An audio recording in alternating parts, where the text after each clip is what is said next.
In just a few years from only starting running, I've now ran a 15-minute 5K, only just under 16 minutes, 15:51, and a 2:44 marathon the other week at London Marathon. A lot of people ask me, what is the secret? Is there a singular session that you repeat? What is this magic workout? And the answer is there isn't one, but there is a system that you can follow that I'm going to explain step by step in this video so that you can get results faster. Because it's not complicated, but you must follow this sequence and you must make sure that you're training all energy systems so that you actually improve. A lot of people will be working really hard, but there's gaps in their training. So this video will cover all of this so that you can finally break through that frustrating plateau. So let's get into it. Right, step one of all of this is arguably the simplest one, but people often neglect. And you'll see a lot of people online just complain about this, comparing against other people.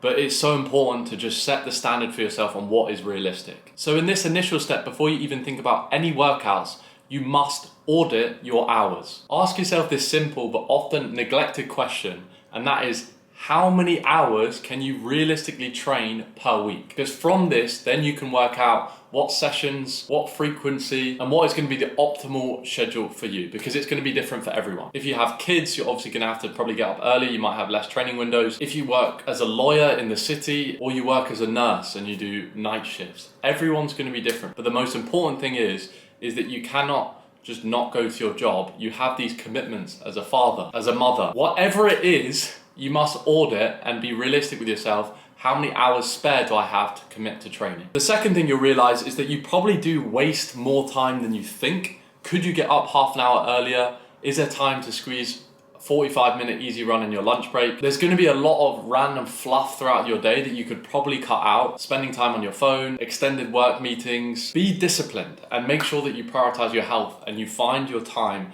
that is shut off for you, yourself, and your running journey, because it is really, really important. And you do not want to be comparing yourself against influencers who can train all the time, elites who literally do it as a full-time job. You want to figure out hours available, and then a future section we'll go into is building up that fatigue resistance, the durability in your body so that you can handle all the training but still have energy to do all the important stuff. Because if you're not and you train too hard, you're going to burn out and then you're just not going to improve at all. So step one, fill up a calendar, find the hours available and block them out. Doesn't mean you have to train for every single window. Find the available windows and we will go from there. Now, step two. As mentioned, you figured out your available training hours. Time to now figure out your durability. How much training can your body actually handle? And this one you cannot lie to yourself with. You will notice if you're overtraining because you're completely burnt out, you wake up in the morning, you can barely walk, you're fatigued in the day, and this isn't good either. You may feel like you're working really hard, but you're not able to rest, recover, absorb the training, absorb the quality to actually improve. As mentioned in my previous video, I don't know if you watched this, but my improvement from a 3:05 to a 2:44 marathon actually came from me feeling like, and I did actually do more volume, but feeling like I was putting less work in, less effort in. Because when you're actually recovering, when you're actually absorbing the training, you're not in a constant state of stress. So do what you can to reduce this. And in the future section, when we talk through the actual training structure, this will help you to manage that fatigue. An easy way to measure this and figuring out what your body's durability is currently, because of course it will improve over time, but asking yourself and figuring out what is the max weekly mileage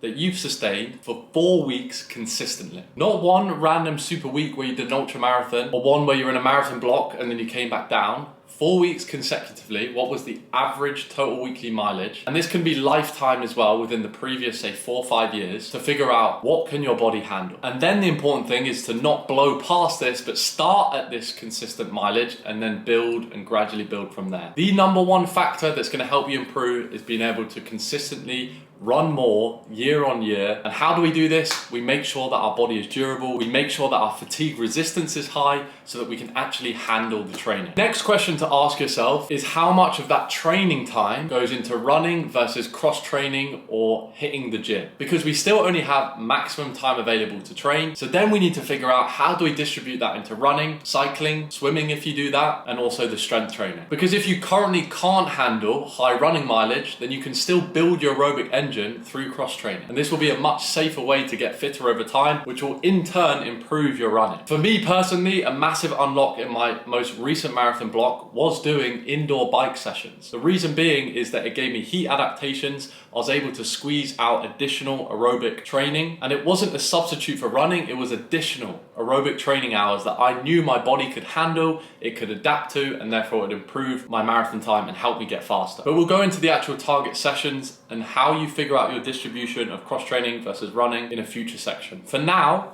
your next question you ask yourself and figure out is your long run as a percentage of your total weekly volume. And your long run shouldn't be more than 30%. And as you build, you can obviously push this up. But if, for example, you're only running 40 kilometers per week and 20k of that is just one weekly long run, your body clearly can't handle that. That's too much of a total percentage of your total weekly volume. You ideally want to get this down to max 30. And if you want to increase your volume or training, then you do this through sessions elsewhere throughout the week. You want to build out your week first, not just cram it all in just a couple days training. Right, the next section is really important, and this is figuring out your target paces. This is the entire philosophy on how to actually run faster, see results. And when people talk about polarization, i.e. training in different zones, zone 2, zone 3, zone 4, zone 5, this is what they mean. The biggest problem that people do is that they guess. They sometimes run easy, sometimes run hard, but you actually have to measure and track your improvements in these set paces. So here's how we calculate it. Take your current 10k personal best, and if you don't have one, try your best to estimate or go out for a hard run for 30 to 50 minutes, see what the rough average pace is, or just use a recent half marathon time. Either works. We will then have the data points we need to calculate your target paces for your training. Here are the 4 target paces you need so that you make sure to hit and distribute across your training week. Number 1 is your threshold pace. And this is estimated to be anywhere between your 10k and half marathon pace. For example, if you run a half marathon in under 2 hours, your threshold pace will be around 5 minutes 20 per kilometer. Or in my case, my recent half marathon was 1 hour 13. My 10k personal best is 33 minutes. So my threshold pace is around 325 to 330 minutes per kilometer. This is that comfortably, uncomfortably, hard-ish, moderate zone where you're working, but it's not flat out. You can still sustain it for long blocks. And this is the method that you see so many places online where people will talk about threshold training, doing it continuously throughout the week. And the reason being is that you can really manage your fatigue. You can run hard, you can improve, and you can actually stay consistent with your training. But I still believe that there's gaps in this method. I'm sure it's different for the top elites because their threshold pace is so close to their top end speed that really it doesn't make too much of a difference. But you and I, where we're just starting on our running journey, where there is a big difference between me sprinting all out and me doing a half marathon effort, I need to make sure that I'm training across the different zones. So you've got your threshold pace, or at least you've estimated it. The second one is your VO2 max pace. And that's roughly between your 3K and 5K pace. So for me, my 5K personal best is 15:51, which is 3 minutes 10 per kilometer, which I would estimate is around my VO2 max pace. Probably if I was going to do an all-out 5K now, it'd be a bit slower, around low 16s. So I know if I'm training 310 to 315 minutes per kilometer, I'm training my VO2 max. Good sessions for these are 3 minutes or 4 minute intervals. 400 or 800 meter reps are too short. You want to make sure that you're running hard for at least 2.5, ideally 3 minutes. And this is what raises your ceiling. So your VO2 max is defined as your maximum oxygen delivery for high intensity workouts. So obviously if you don't train this system, your VO2 max is not going to improve. But again, if you do 1 track session a week, it's likely that you are hitting your VO2 max. So the next one is what's important that often is neglected, and to be honest, is the real reason I believe that I've really leveled up my training. And that is your anaerobic reserve, i.e. your speed pace. The reason why this is so good is that when you run flat out, and we rarely ever do this as humans, but run super fast, it'll improve your running economy. It'll work your anaerobic system, which is often neglected. And then when you drop down to 5K pace, 10K pace, suddenly you've ran way faster than this, and your body's figured out a way to be more efficient. Forget plyometrics. Yes, of course, they're important, but people will overemphasize how these will improve your running form. Just going out and doing a 100-meter sprint, fast 10 to 15 second strides. This will really improve your running economy. It'll make sure that you have a very light touch with the ground, massively improve your cadence, and then your marathon efficiency will improve. You can use that aerobic engine that's hopefully built throughout all the other training and really squeeze out that next level. And the fourth and final one is the obvious one, and that's your easy aerobic engine. This is the only one that doesn't have an exact pace. Of course, the anaerobic will just be fast, flat out, which is why we need to train differently to the elites. Their top end speed is basically half marathon effort. It's absolutely bananas. But for you and I, with such a big difference in these training paces, we must train each dedicated system, which in the next section, I'll actually show you how to implement. But the last and final one is your aerobic engine. And it's an obvious one.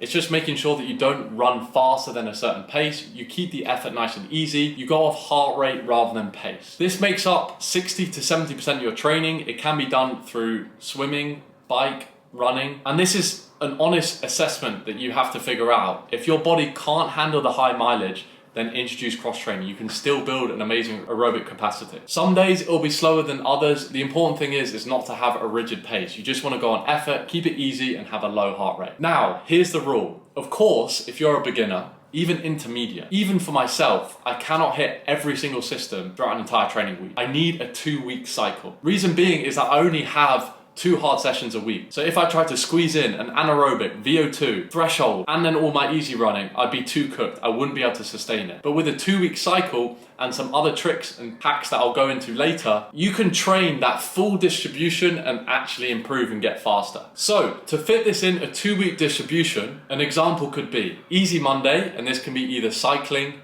swimming, or just a zone 2 run. Tuesday, you pick a hard session. So you either do a threshold, VO2 track, or your anaerobic. An example of threshold would be things like 5 times 6 minutes, 2 times 10 minutes at that threshold pace. An example of VO2 reps would be like 5 times 3 minutes, or if you're a little bit slower, then 800 meter reps. And then anaerobic would be your fast strides, that top end, 200 meter reps, 300 meter reps, 400 meter reps. These are often neglected, but it is very taxing on the body and does reduce your total volume. Wednesday would then be easy if your body can handle it. Thursday is your second hard session. So again, pick one of the 3, but you don't want to be doing all 3 throughout the whole week. And then the final weekend one is your aerobic long run to improve your capacity and build that bulletproof aerobic engine. Then the second week, you cycle through a session that you didn't complete. Or the second strategy you can do is that you cover that anaerobic system through, at the end of your easy runs, you do fast sprints or strides. So 10 to 15 seconds all out once you've completed your easy run with a 2-minute walk in between. Complete 4 or 5 reps and this would cover it. This would mean then you can do VO2 and threshold on your other day. So pick what you want to do. Depending on experience, depending on durability, either have a 1-week or 2-week cycle. Then step 4 is the final step. And this is where we actually see the progress. We check the paces, make sure they're improving, and we repeat. You should have 4 target paces. We've calculated your threshold. You know your rough VO2. You know your anaerobic. And then easy is a cap. You just want to go no faster than a certain pace. For example, for me, I don't run any faster on my easy days than 5 minutes per kilometer. Once you go through each 2-week cycle, every 8 weeks, go back, check your numbers and make sure they're improving. It requires little to no effort, but yes, it's a bit of work, but at least then you're not guessing anymore. You'll know you're moving towards the right direction. An easy way to frame it in your head is, am I moving forward? Am I doing something this day to get towards my goal? Because the worst thing you can do is think, I've got a marathon in a year, wait until 12 weeks prior, hammer a block and try squeeze in fitness. Building aerobic capacity, building fitness takes ages. Every day you need to be moving forward. Every 8-week cycle you check and see if you've improved. So thank you for watching this video. This certainly leveled up my own training. Click subscribe to support the channel and get more videos like this. The 4 complete steps are: audit your hours, see what maximum training hours you can complete per week. Figure out your durability, how much cross training you need versus running. As mentioned in the structure, on the easy run days, these can be swapped or added as an additional cross training session. Your aerobic system basically is as much easy volume you can fit in throughout your training week, and this will be determined by your first step and your audit. Third step, find your paces for each of the 4 energy systems and then check, repeat, and improve. Make sure these paces are improving. You don't need to log your easy pace, but the other 3 want to be getting faster. Do that for 6 months and genuinely you will notice a difference. I hope you enjoyed the video and I'll see you in the next one.